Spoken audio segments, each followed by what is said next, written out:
40% of your actions every day are due to habits. This means that nearly half your life is spent each day on autopilot, and you don't even know it. When I first realized this, it blew my mind, and honestly, it scared me a little. But I quickly realized that this is a massive opportunity because tiny changes to your habits can lead to remarkable changes in your life. In this video, we're going to be looking at what separates winners from losers. I'll show you an easy way to build habits that improve your life while ditching the ones holding you back. And finally, I'll share a strategy I learned that helped me read for over 1,500 days and journal for more than 900. It's deceptively simple, but if you use it right, a total game changer. But first, we need to understand what separates winners from losers.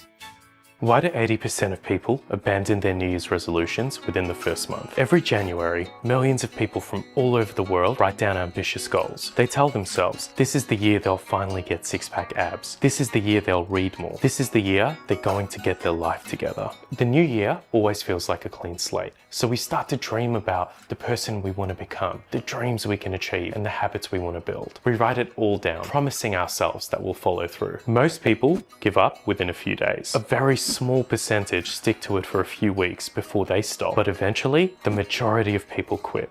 Why is it that so many people struggle and fall short of their goals, while only a very small percentage actually follows through and succeeds? Let me show you. Meet Jason and Grant. They both have the exact same goal, and that's to read one self-help book each month. Their motivation is high at the start, and they start off strong, each reading a few pages daily for the first week. Jason has a simple rule. He plans to read one page each day, no matter what. Some days, he can't be bothered, and that one page is tough to get through, but he sticks with it and gets it done. Other days, he's feeling it and reads an entire chapter, but no matter what, he shows up every single day. Grant, on the other hand, tells himself that he'll read when he feels like it, but life gets busy. He misses a day and then another. As the end of the month approaches, Jason has nearly finished the book, while Grant is barely halfway through. They both had the same goal, but only Jason followed through. In the book, James Clear says, we don't rise to the level of our goals, we fall to the level of our systems. Goals are the outcomes or results you want to achieve in life. Systems are the processes or habits that get you there. If your goal is to reduce stress and gain clarity, meditating for 2 minutes each day would be the system that gets you to your goal. If your goal is to save 10K this year, transferring 10% of each paycheck into a savings account would be the system that gets you to that goal. In Grant and Jason's case, they both had the same goal, and that was to read one self-help book each month. But only Jason actually created and implemented a system to help him work towards that goal, while Grant relied on motivation. All successful people who achieve their goals have one thing in common. They don't rely on motivation to reach them. They build systems that help them take consistent action each and every day. It's these systems, these habits, that determine whether or not we actually achieve our goals. The truth is, most people have more bad habits than good, but that's exactly where we gain an edge. With the right strategies,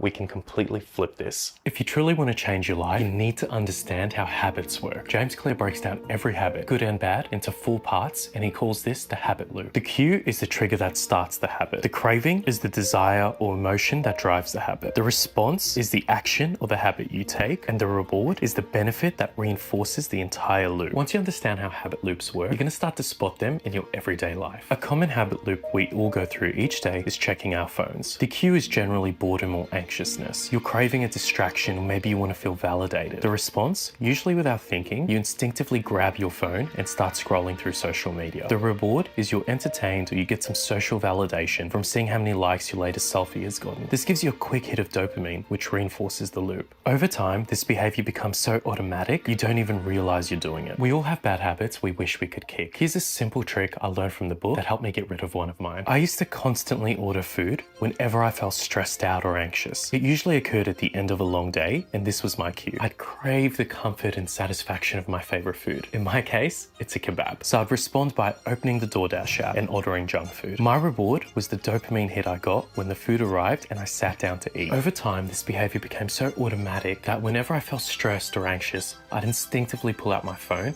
and start scrolling through DoorDash. So I did something very simple. I deleted the app. This tiny change disrupted the loop. Now when I feel anxious and I pull out my phone, the the app isn't there. I'm forced to slow down and actually ask myself, am I feeling hungry or is this just a coping mechanism? There are times when I'm genuinely hungry and I don't have food at home. In these cases, I can order guilt-free. The important difference though is that this time it's a conscious decision. This simple change drastically reduced the amount of money I was spending every month on DoorDash and Uber Eats. And it works so well because it creates friction, and you can flip this same strategy to help you build good habits as well. I've been trying to take vitamins consistently for years. The problem was I'd keep them hidden in my bathroom cabinet and would often forget until I was out of the house or sitting at my desk. So I reduced the friction. I got a pill box and left it on my desk. Now when I sit down to work each morning, I notice the pill box on my desk, and this reminds me to take my vitamins. It's now an effortless habit because I removed the friction. Good habits are generally harder because they require effort, while bad habits are so easy to do because they generally require no effort at all. Going to the gym requires you to get dressed, drive, and then work out, while sitting on the couch and eating potato chips requires no effort at all. So here's the cheat code. Make your good habits easier to do and your bad habits harder. My fiance and I use this simple principle all the time. We keep chopped up vegetables and fruits ready to go for healthy juices. We always have some sort of protein in the fridge, so we're tempted to order takeout less. If you want to reduce the time spent on TikTok, delete the app so you have to re-download it each time. Simple tiny changes can lead to massive results once you understand how. The next nugget I want to share has personally helped me be more consistent and read for over 1,500 days and journal for over 900. This is one of the most effective tools I've ever used to build long-term habits because it reinforces 3 parts of the habit loop: the cue, the craving, and the reward. Here's how it works. Every day, whether I read 1 page or a full chapter, I open an app called Streaks and mark it off as done, giving myself a little hit of dopamine. It might seem small, but it's a game changer. It's the same feeling you get when you mark something off your to-do list. It feels so good to complete something and take action towards a goal. Kind of like hitting that like and subscribe button on a video that's helped you out. Life gets busy and we all have moments where we forget things. On these days when I'm feeling overwhelmed with everything, from client meetings to life admin, and I look at my phone or glance at my watch for the time, I see my reading streak is incomplete for the day, and this reminds me to take action. We all have days where we want to hide in bed under the covers. I'm no exception, and I get those days as well. But seeing my progress over the last 3 years helps motivate me to not break the streak and read at least 1 page. I've also used habit tracking to journal more consistently as well. Every day, no matter what, I write down at least 1 thing that I'm grateful for. At this point, you might be saying to yourself, man, that sounds like a lot of effort. But trust me, studies show that people who actually track their progress are more likely to achieve their goals. One study looked at 1,600 people who had the same goal of losing weight. The study showed that people who kept a daily food log lost twice as much weight as those that didn't. Tracking your habits is truly a game changer. You have a visual cue that reminds you to act. It's motivating to see your consistency, and it forces you to follow through so you don't break the streak. And finally, every day you mark it off as done gives you that little hit of dopamine. Looking back at my progress and consistency for reading and journaling over the last 3 years is a visual reminder of my self-discipline and consistency. And trust me, this is very powerful. Habit tracking isn't about perfection. It's about showing up. On the days I don't feel like reading or journaling, I do the bare minimum, and that's reading 1 page or writing down 1 line. But each time I do this, each time I show up, I'm reinforcing my identity as a reader, as someone who journals, as someone who does what they say they're going to do. And trust me, that's powerful. If you've made it through the video this far, thank you so much. I want you to remember one simple thing. You don't need perfect goals. You don't need crazy motivation. What you need are systems, small wins, and the discipline to show up every single day, whether it's for 1 page, 1 push-up, or 1 moment of gratitude. Because habits shape our identity, and our identity shapes our life. I've broken down the exact method I used to read for 1,500 days in this video here.